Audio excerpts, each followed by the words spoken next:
everyone. Welcome to the second course in the Volunteer Management Program. This brief video will help you navigate the very first assignment, the position description, and the risk assessment tool. This particular assignment is really crucial. You need to take your time and think about the volunteer position that you will be using for your assignment, because it will be the basis for all of the other assignments in this particular course. So in other words, all 6 assignments that you will be completing will be based directly on the volunteer position description. So it's very important to think about the position, and as you work through all of the assignments, we will probably recommend that you continue to edit and update your position description, because you will find as you progress through the materials and the assignments that your position description might have a few areas that need fleshing out or might be a little bit weak. We have provided a template for you and a detailed explanation of how to create a position description. One thing I want to emphasize for this assignment and for all the other assignments, you must use plain language techniques.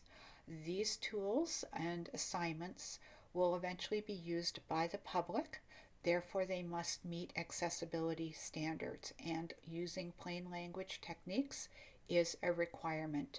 In the course assignment tab, we have provided you with a variety of tools and resources that explain about plain language requirements. So, on to our position description assignment. There are actually 2 separate sections in this assignment. Please make sure that you complete both sections of the assignment, and you will probably have to upload 2 particular files. For this assignment, you're going to be creating a position description. What we are looking for is that you have followed the information in Module 2, where we talk about the position description and creating new positions, and that you have created a template. You may use the template we've provided, or you may create your own custom template. Regardless of how you go about the template, it must have the following sections. Proper headings. So we are looking for an organizational logo. You may have dates or goals, different things, and the samples will walk you through, will give you a better example of what we are looking for. We are looking for core duties and responsibilities in the position. These generally are bulleted, listed responsibilities and duties that start with an action verb. So they're kind of actions because they are duties or responsibilities that the person will be carried out. We'll be looking for specific qualifications for the position. So whether or not they need to have expertise in a particular area, they need to have post-secondary education, could be a valid driver's license, might be proof of automobile insurance, it could be proof of a negative TB test. So think about some of the key qualifications, and they're very diverse depending on your organization, that are required for this position. The other thing that we incorporate into our position descriptions are boundaries. So these are things that are critical, that cannot go, a volunteer cannot go beyond those particular boundaries. So think about 1 or 2 things that are an absolute no-go for this volunteer position, and we also identify the level of risk based on the risk assessment tool. Your position description should incorporate the orientation you provide, training requirements, support, supervision, time commitments, benefits, and contact information. And in some examples of the position descriptions, you will notice that we've actually even included the application process for becoming a potential volunteer with our organization. The next slides, I'm going to show you the actual position descriptions, and risk assessment tools are a little bit cut up because you couldn't read them if we tried to put everything into one page. Here is an example for the Kitchener Public Library. You can see they've got the position description title, Make sure that the title is easy to understand and relevant to the position. They've got the location, so in other words, where the position is carried out. For some of you, this might be a virtual position, so you might need to indicate that. There is a nice explanation about the overall goal of the volunteer position. What's nice about this particular assignment and their description is it really emphasizes on the impact of the volunteer position has, not only the goal of it, but how it creates a positive and inspiring and enriching opportunity for the youth that are in the community and will be the receiving end of the volunteer position. Here, just very simple duties, responsibilities. You notice it has all starts with action verbs and very simple, easy to understand. You know what's expected. As we move down the position description, looking at the skills and qualifications, they're looking for English, people who enjoy working with teens, that they are patient, they have a positive attitude, they can use social media apps, technology, they're comfortable talking about sensitive topics in an open and appropriate manner.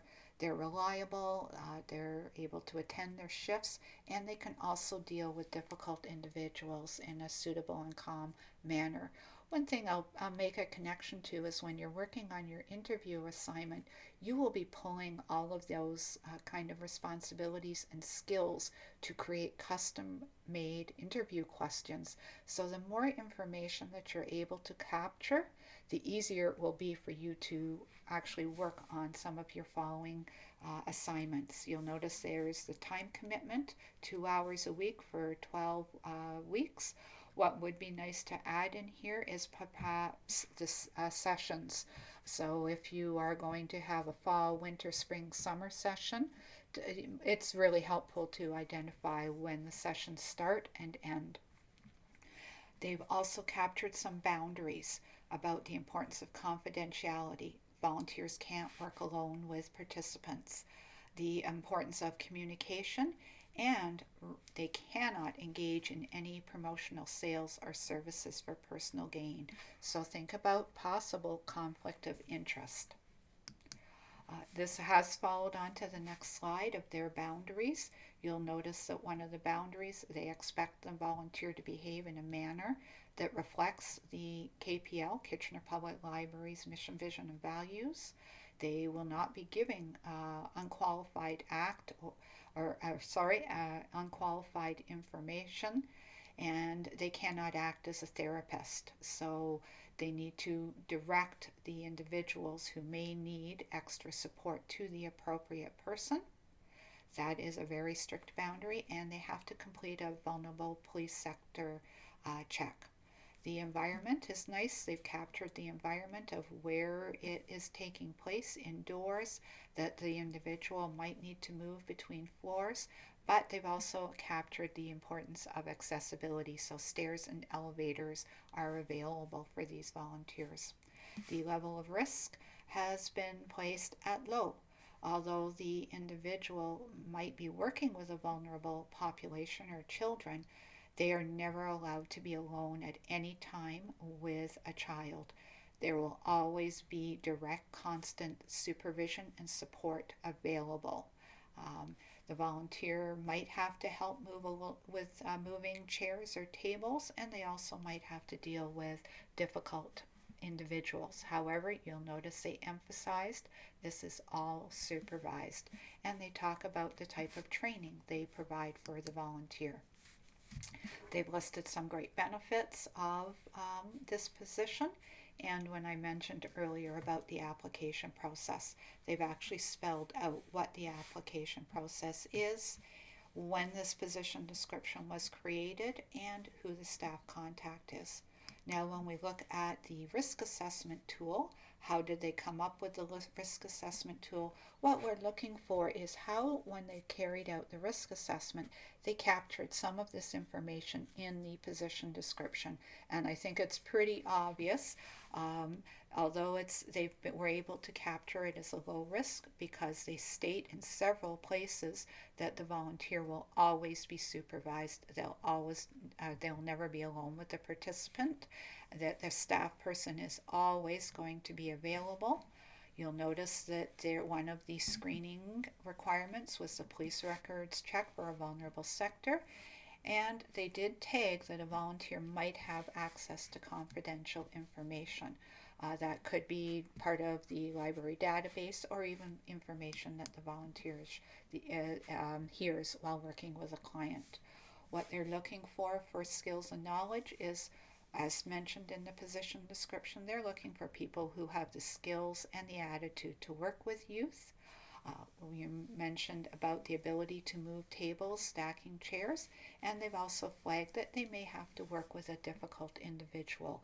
So all of these little comments that they have flagged while carrying out their risk assessment are somehow captured in the position description, and then they've come up with an overall risk level.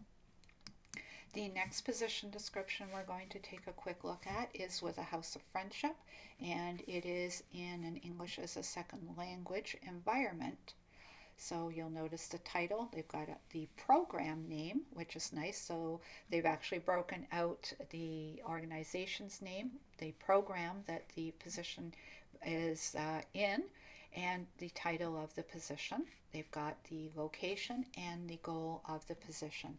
So they talk about the importance of helping new Canadians and how they can help them with their skills and conversational skills, things like that, and how it's an opportunity for helping people practice their English speaking and writing skills.